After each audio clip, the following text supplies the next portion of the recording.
नमस्ते दोस्तों, स्वागत है आपके अपने टीच विद कुलदीप चौहान में। साथियों, एक कक्षा 10th के यानी क्लास 10th के प्रीवियस जो पेपर है, जो प्रीवियस क्वेश्चन पेपर है, इसके सारे एमसीक्यू प्रश्न रहेंगे साथियों। आपके 2026 के बोर्ड के रहेंगे, यूपी बोर्ड के 2026 के। तो साथियों चलिए हम लोग एक एक प्रश्न को देखेंगे। इसमें हर एक प्रश्न आपके प्रीवियस क्वेश्चन पेपर से रहेंगे और आपके लिए साथियों ये टेस्ट रहेगा।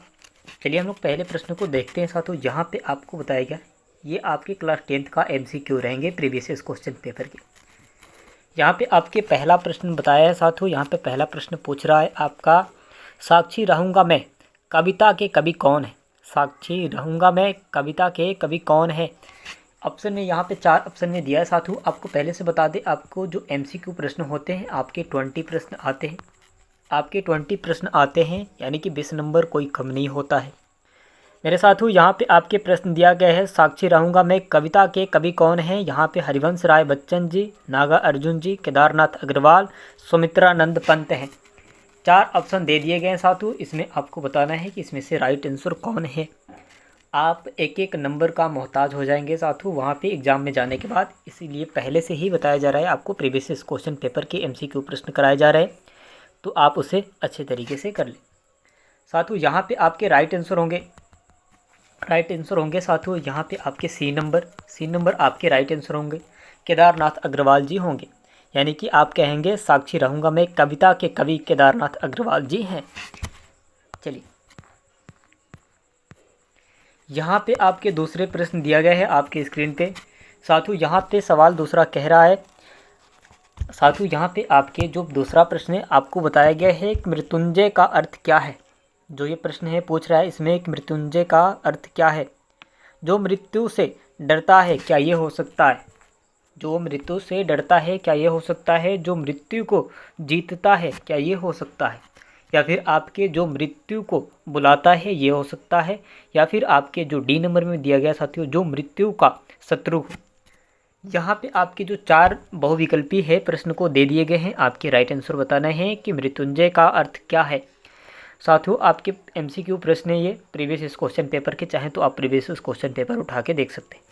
यहाँ पे आपके जो होगा राइट आंसर आप देख सकते हैं, जो मृत्यु को जीतता है उसे कहते हैं हम लोग मृत्युंजय उसे ही कहते हैं हम लोग। चलिए यहाँ पे अगला प्रश्न है साथियों, नीम कहानी के लेखक कौन है। नीम कहानी के लेखक कौन है। प्रेमचंद जी, मुंशी प्रेमचंद जी एक थे, उन्हीं को यहाँ पे बताया गया है, बस प्रेमचंद जी बताया गया। यहाँ पे आपके बी नंबर में दिया है शिव प्रसाद सिंह जी, जयशंकर प्रसाद जी। साथियों यहाँ पे आपको दिया है वर्मा, है ना, वृंदावन लाल वर्मा जी यहाँ पे आपके डी नंबर में दिया है। साथियों आपके क्या राइट आंसर होंगे। नीम कहानी के लेखक कौन है आपको बताना है साथियों। यहाँ पे आप कहेंगे शिव प्रसाद सिंह जी जो है नीम कहानी के लेखक हैं, यानी कि बी नंबर जो होगा आपके सही होगा एकदम। चलिए यहाँ पे अगला प्रश्न कहा है साथियों। यहाँ पे आपकी जो अगला प्रश्न है, चौथा प्रश्न क्या कह रहा है, चलिए हम लोग देखते हैं। भारत माता कविता के कवि कौन है। भारत माता कविता के कवि कौन है। मैथिली शरण गुप्त जी है ना, मैथिली शरण गुप्त जी, सुभद्रा कुमारी चौहान जी आपकी यहाँ पे दिया है। सी नंबर में आपको दिया है सोहन लाल आपको दिया है। सोहन लाल द्विवेदी जो है वो भी एक है। या फिर आपके जो होंगे सुमित्रानंद पंत जी हो जाएंगे। कौन सा राइट आंसर होगा साथियों आपको बताना है। भारत माता कहानी के लेखक साथियों यहाँ पे आप आपके भारत माता कहानी के कवि कौन है साथियों ये पूछा है, इसमें आपको बताना है। तो ये भी नहीं हो सकते हैं आपके, मैथिली शरण गुप्त जी भी नहीं हो सकते, सुभद्रा कुमारी चौहान भी नहीं हो सकती है, सोहन लाल द्विवेदी जी भी ये भी नहीं हो सकती है। और यहाँ पे आपके जो होंगे सुमित्रानंद पंत जी जो है राइट आंसर होगा आपका। सुमित्रानंद पंत जो होगा आपके राइट आंसर हो जाएगा। यहाँ पे आपके जो है छवा प्रश्न साथियों आपके प्रीवियस क्वेश्चन पेपर से रहेंगे क्लास 10th के लिए, यूपी बोर्ड 2026 के लिए सारे रहेंगे प्रश्न। लघु शब्द का विपरीत शब्द आर्थिक शब्द है आपको बताना है साथियों। यहाँ पे लघु मतलब क्या होता है, छोटा होता है, बड़ा होता है, विशाल होता है, मोटा होता है। विपरीतार्थक शब्द आपको बताना है। तो साथियों इसके जो होंगे आपके बड़ा होगा, यानी कि इसके जो होंगे बड़ा होगा आपके, यहाँ पे हम लोग बड़ा लिख देंगे। चलिए यहाँ पे जो है अगला प्रश्न, 7वां प्रश्न आपको क्या कह रहा है साथियों, चलिए हम लोग देखते हैं। जिससे ज्ञान प्राप्त हो का एक अर्थ है साथियों, जिससे ज्ञान प्राप्त हो का एक अर्थ है, आपको बताना है। ज्ञानी होता है, ज्ञापक होता है, ज्ञानालय होता है, ज्ञानालय एक होता है, या फिर साथियों आपके जो डी नंबर में दिया गया विद्यालय होता है। तो आपके जो यहाँ पे बताया गया है ज्ञानालय नहीं हो सकता है, ज्ञापक नहीं हो सकता है, और आपके ज्ञानी भी नहीं हो सकते। विद्यालय होगा आपका, विद्यालय जो है साथियों आपके विद्यालय हो जाएगा। यहाँ पे डी नंबर में जो होगा विद्यालय आपका राइट आंसर हो जाएगा। चलिए यहाँ पे आपके जो 8वां प्रश्न क्या कह रहा है साथियों, माली फूल तोड़ता है। माली जो है फूल तोड़ता है। वाक्य में क्रिया कौन सी है, वाक्य में क्रिया कौन सी है, माली है, फूल है, तोड़ता है, कोई नहीं।